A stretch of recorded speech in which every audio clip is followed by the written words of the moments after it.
है कि जब हम रोजगार की बात करते हैं तो रेलवे को लेकर लोगों की उम्मीद रहती है कि रोजगार आएंगे। और जब पिछला जनरल इलेक्शन था उससे पहले एक तरीके से अभी 1,54,000 लोगों का रोजगार कंप्लीट हुआ है। 1,54,000 लोगों का 1.5 लाख लोगों का रोजगार अभी कंप्लीट हुआ है। एम्प्लॉयमेंट ऑर्डर्स मिल गए, लोगों का रजिस्ट्रेशन हो गया, आगे जॉब में अब उनकी ट्रेनिंग के लिए लोग जाने लगे। जैसे ही प्रोसेस कंप्लीट हुआ, नेक्स्ट प्रोसेस चालू हुआ। बहुत लंबे समय से सबकी डिमांड थी कि इसको एनुअल बनाया जाए। एनुअल इसलिए बनाया जाए, अगर 4-4, 5-5 साल के गैप में आता है तो कई लोगों की एज निकल जाती है उसमें से, राइट। इसीलिए अब एनुअल सिस्टम की तरफ मूव कर रहे हैं। जनवरी में, अप्रैल में, जून में और अक्टूबर में, इन ये चार बड़े चंक है, एएलपी, टेक्निकल, नॉन टेक्निकल और ग्रुप लेवल 1। ये जो 4 बड़ी कैटेगरीज हैं, इन 4 बड़ी कैटेगरीज का साल में 4 हिस्से किए गए हैं कि जनवरी में स्टार्ट करें एक जो एएलपी का, दूसरा टेक्निकल स्टार्ट करें अप्रैल में, नॉन टेक्निकल स्टार्ट करें जून में और अक्टूबर में स्टार्ट करें लेवल 1, और ये साइकिल चलती रहे। इस प्रोसेस पे सारे के सारे कैंडिडेट्स की डिमांड लंबे टाइम से रही है कि 4-4 साल का जो फेज होता है, 5 साल का फेज होता है, कई लोग एज बार हो जाते हैं उसमें। एक हर साल आपको अपॉर्चुनिटी मिलती रहेगी तो सबको अपॉर्चुनिटी मिलेगी। इस थिंकिंग के साथ आगे बढ़े, और इसी थिंकिंग और इसमें भी जितनी रिक्वायरमेंट थी उससे ज्यादा अभी नोटिफाई किया है। 1 साल के हिसाब से जो रिक्वायरमेंट है, 1 साल के हिसाब से, अगर जैसे लोको पायलट का मैटर है, कितने लोग रिटायर होते हैं उससे ज्यादा लिए हैं, राइट। टेक्नीशियन का है तो टेक्नीशियन का जो अप्रैल के आसपास, अप्रैल से पहले निकल आएगा, क्योंकि हम लोग वो मॉडल कोड ऑफ कंडक्ट को भी अवॉइड करना चाहते थे, वरना नॉर्मल प्रोसेस में अप्रैल में निकलता है टेक्नीशियन का, पर मॉडल कोड ऑफ कोड को अवॉइड करने के लिए पहले निकाला है। तो जनवरी, अप्रैल, जून, अक्टूबर, फिर अगले साल वापस जनवरी, अप्रैल, जून, अक्टूबर, फिर अगले साल वापस, इस हिसाब से ये प्रोसेस कर रहे हैं। सर, एक साल में कितने जॉब्स निकलेंगे इसमें? डिपेंड करेगा जिसकी जितनी रिक्वायरमेंट है। हर एक जोन की अपनी अपनी रिक्वायरमेंट आती है, हर डिवीजन की रिक्वायरमेंट आती है, कोई एस्टिमेट नहीं, और वर्कशॉप से आती है। एस्टिमेट बनता है, बन के ही तो निकलता है, फिर एस्टिमेट बन के निकलता है ना, फिर हर एक कैटेगरी के लिए अलग अलग बनता है। अभी 1.5 लाख लोगों को जॉब दिया। आप सोचिए उस एग्जाम की कॉम्प्लेक्सिटी, 500 से ज्यादा शहर, कितनी शिफ्टें, 1000 से ज्यादा शिफ्टें, 15 लैंग्वेजेस, 1-1 करोड़ लोग एप्लीकेशन। कहीं पे कोई कंप्लेंट आई? 0 कंप्लेंट। कहीं पे कोई paper leak? 0 paper leak. Complete हुआ ना एकदम ट्रांसपेरेंटली। पार्लियामेंट में हमारी ऑपोजिशन के लोग, कांग्रेस के एक एमपी बोले कि आश्चर्यचकित है कि इतना बड़ा एग्जाम कैसे बिना कोई पेपर लीक के हो गया।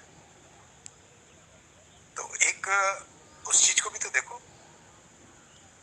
तो दोस्तों, आप लोगों ने सुना किस तरह से रेलवे मंत्री ने अपने बयान को जारी किया और जो जो नोटिफाइड था उसको नोटिफाई किया।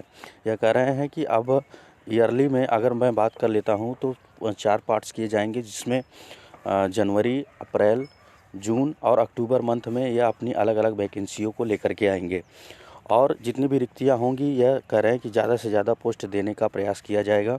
तो दोस्तों, ये तो बहुत पुरानी बातें हैं, काफ़ी दिनों से हम लोग सुन रहे हैं, और साथ में यह भी सुन रहे हैं कि नहीं इतनी पोस्ट खाली है, और आज भी यह कह रहे हैं कि नहीं 1 लाख प्लस पोस्ट दे दिए हैं हमने, इतनी ज़्यादा रिक्वायरमेंट कंप्लीट कर ली। तो आप सोचिए कि 4 से 5 साल का ईयर का गैप है। सबसे पहले तो ये बातें कर लें कि इतने ईयर के गैपिंग में जो ब्रैकेट ईयर है उसमें जो रिक्तियां हैं, क्या वो आप इसमें सम्मिलित नहीं कर सकते हैं? सबसे बड़ा मुद्दा सवाल यही है। और पार्लियामेंट में क्वेश्चन पूछा गया, वेरी इंपॉर्टेंट प्रश्न यहाँ पे इन्होंने उठाया है। लोकसभा अनस्ट्रेड क्वेश्चन डे अगर देखेंगे तो नंबर इतना है 2 फरवरी 2000 रिगार्डिंग करंट वैकेंसी के बारे में इन्होंने पूछा है इंडियन रेलवे की तरफ से। और यह पूछ क्या रहे हैं कि ईयर वाइज वैकेंसीज फील्ड, कह रहे हैं कि ईयर वाइज वैकेंसी आपको दिखाना चाहिए क्या कॉन्ट्रैक्ट बेसिस पर ईच ग्रुप में है, सभी ग्रुपों में है। Zonal wise the last 9 years, कह रहे हैं कि जो 9 साल का वैकेंसी जोनल वाइज है उसके बारे में बताएं। May be furnished urgently to tomorrow in respect of the above mention Lok Sabha question in email ID. कह रहे हैं कि यह क्वेश्चन वहाँ पे प्रश्न पे उठाया गया कि जो 9 साल का वैकेंसी है जोनल वाइज उसको आप बताइए, और साथ में कितने कॉन्ट्रैक्ट बेस्ड वैकेंसियाँ चली हैं उसके बारे में आप बताइए, कितनी रिक्तियाँ खाली हैं, क्या कैसे है।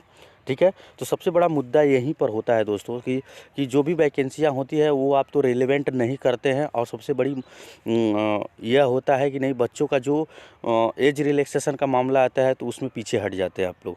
ठीक है, सबसे बड़ी गलती यहाँ पे है। और प्लस इतनी ज़्यादा अगर देखेंगे तो कैंडिडेट हैं और इतनी ज़्यादा बच्चे तैयारी कर रहे हैं, और साथ में आप वैकेंसी निकाल रहे हैं मात्र कहा जाए तो थोड़ा सा, मतलब इतना क्या कर सकते हैं। 100 में 4% क्या कोई करोड़ों बच्चा घुस पाएगा? नहीं घुस पाएगा।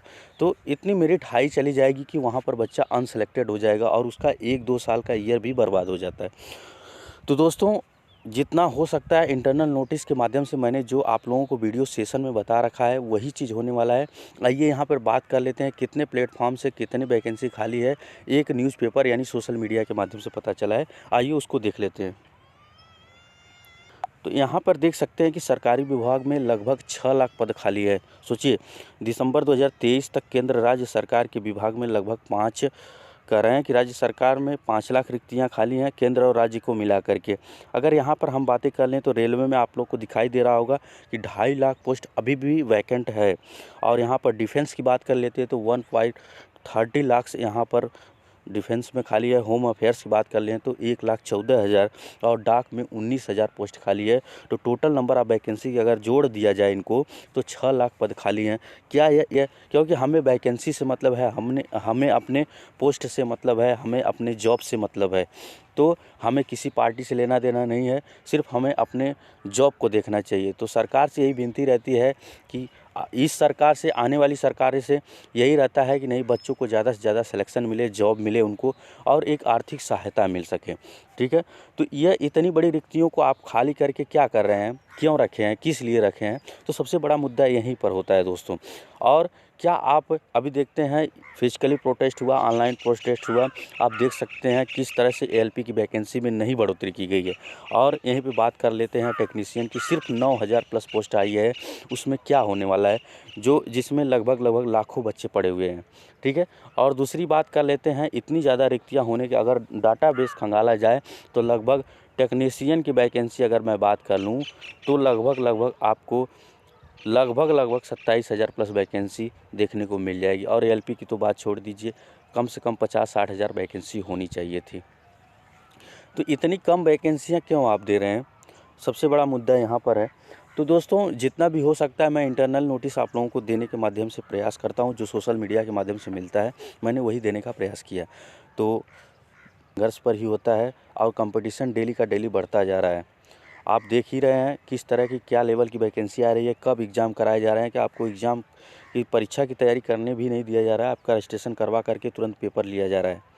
तो ध्यान रखिएगा।